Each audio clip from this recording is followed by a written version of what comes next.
Assalamualaikum warahmatullahi wabarakatuh. Kembali lagi dengan Bapak di materi video presentasi pada mata pelajaran PMKR di pekan ke-6 ini untuk lanjutan video untuk mapel untuk materi tentang sistem pelumasan. Dan pada kesempatan kali ini Bapak akan menjelaskan tentang penggantian oli motor dan saringan atau filter oli, ya. Jadi kalau awal tadi Bapak sudah menerangkan tentang materi menelaah tentang sistem pelumasan, baik tentang juga minyak pelumas. Nah, untuk kali ini Bapak akan menjelaskan tentang penggantian oli motor dan saringan atau filter oli, di mana nanti materi ini juga akan kalian gunakan pada waktu praktikum atau nanti membuat laporan praktikum. Dan setelah Bapak menerangkan materi ini, nanti juga akan Bapak berikan tugas. Kalian bisa mengerjakan di buku besar ya atau buku praktikum tentang cara mengganti oli mesin pada mobil. Langkah-langkahnya secara SOP itu seperti apa.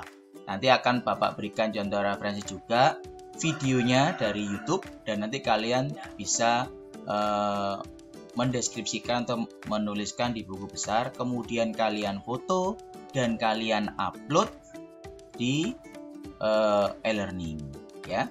Itu penjelasan sedikit dari Bapak. Nah, Bapak lanjut lagi. Peralatan yang diperlukan, apa saja sih peralatannya? Nah, peralatan yang diperlukan yaitu yang pertama bak oli untuk menampung oli tersebut ya, oli bekas. Alat pelepas ya.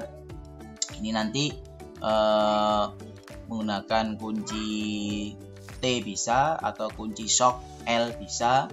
Biasanya menggunakan kunci spring atau kunci shock itu 14 atau 17 ya.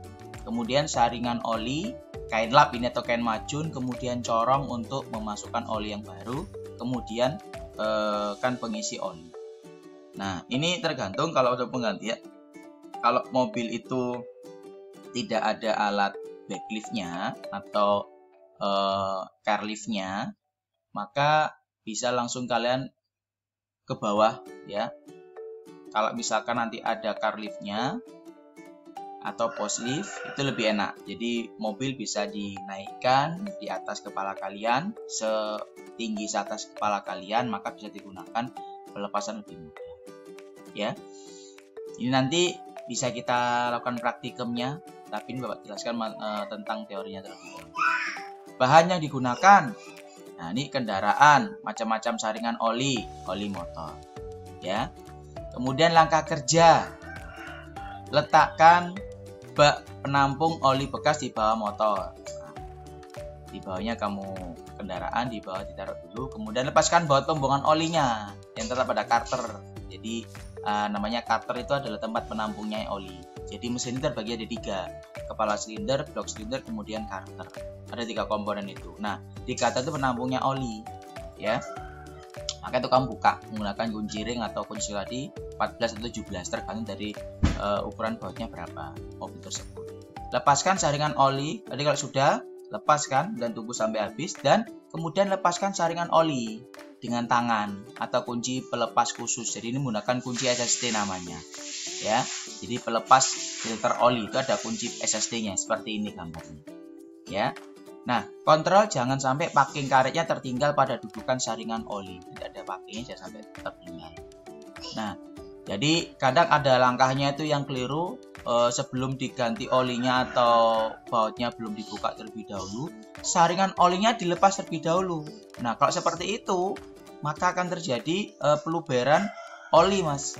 Ya, karena oli itu masih banyak mengendap di sini di saringan filter oli seperti itu. Sehingga akhirnya olinya kemana-mana ya, jadi sangat belepotan dan menjadi kotor ya karena ada oli bekas tadi. Jadi langkahnya adalah ya harus dibuang dulu olinya, baru saringan oli ini.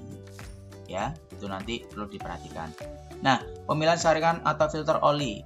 Pilih saringan oli dengan mencocokkan ulir saringan dan diameter packing karet. Karena nanti ini berbeda-beda, ada yang besar, ada yang kecil. Jadi kamu cocokkan dengan ulir saringannya. Jadi lebih tepatnya ya kalian beli saringan oli untuk jenis mobil apa, seperti itu Avanza atau Kijang atau Xenia dan sebagainya ya. Itu contohnya. Kontrol apakah saringan oli lama dilengkapi dengan katup bypass atau tidak. Nah, maksudnya katup bypass jadi seperti ini. Nah, ini katup bypass ya. Ini adalah aliran oli normal melalui saringan. Yang tanda strip hitam putih ini adalah aliran oli jika saringan tersumbat atau oli masih dingin atau kental. Jadi ini kalau masih dingin seperti ini ya, atau kental. Nah, makanya pada waktu penggantian oli besar itu, oli itu tidak mobil itu tidak boleh pada kondisi dingin. Jadi harus dipanasi terlebih dahulu 2-3 menit, kemudian dimatikan, kemudian baru dilakukan penggantian oli. Kenapa? Supaya oli bisa bersirkulasi ya, melumasi semua komponen terlebih dahulu. Karena juga untuk perawatan juga ya. Nah, kontrol perlu tidaknya katup anti balik di dalam saringan oli dengan melihat posisi pengikatan saringan oli terhadap motor. Jika posisi pengikatan saringan oli horizontal atau sambungan saringan di bawah, maka saringan oli harus dilengkapi dengan katup anti balik. Pasang kembali baut pembuangan oli, jangan lupa gunakan packing baru. Di sini nanti ada packing baru, dan kemudian jangan lupa kadang sedikit dikasih pelumasan atau gemuk biasanya ya. Nah, periksa dan bersihkan tempat dudukan saringan oli, beri oli atau fade kan sebagai saringan oli baru. Nah, ini baru ya. Jadi ini seperti itu. Kemudian pasang saringan oli baru dan keraskan. Jadi dipastikan dudukannya bersih, dikasih sedikit oli atau fade ya, grease, kemudian bisa dipasang. Pasangkan terlebih dahulu ya di sini. Jangan sampai memasukkan oli baru masang filternya, dipasang filternya terlebih dahulu ya. Itu. Kemudian isi oli pada motor. Setelah selesai baru isi oli pada motor. Gunakan corong supaya oli tidak tumpah. Perhatikan jumlah oli yang sesuai spesifikasi. Ada perbedaan jumlah oli dengan atau tanpa menggantikan saringan oli. Jadi ada, makanya di sini ya ada perbedaan jumlah oli dengan atau tanpa mengganti saringan oli. Misalkan kita nggak mengganti saringan oli karena saringan oli itu 20.000 km waktu diganti. Kalau oli 10.000 km, ya maka tadi diperhatikan untuk kapasitas penjumlahan oli. Karena kalau kita ganti saringan oli, otomatis akan ada sedikit penambahan di jumlah kapasitas olinya.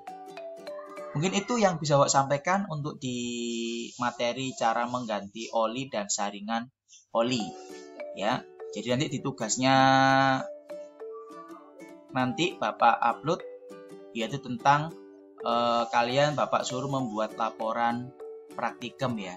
Meskipun belum kalian praktikum, tapi saya suruh buat laporan terlebih dahulu. Nanti saya berikan diskusi uraian, formatnya seperti apa laporannya, nanti kalian kerjakan, kemudian ditulis di buku besar atau praktikum, kemudian kalian foto dan kalian upload. Oke, sekian dari video dari Bapak, cukup sekian, mudah-mudahan bisa kalian pahami. Dan selamat belajar dari rumah, tetap semangat mengikuti sistem pembelajaran daring ini. Jangan lupa kalian absensi terlebih dahulu. Terima kasih, Bapak akhiri. Wassalamualaikum warahmatullahi wabarakatuh.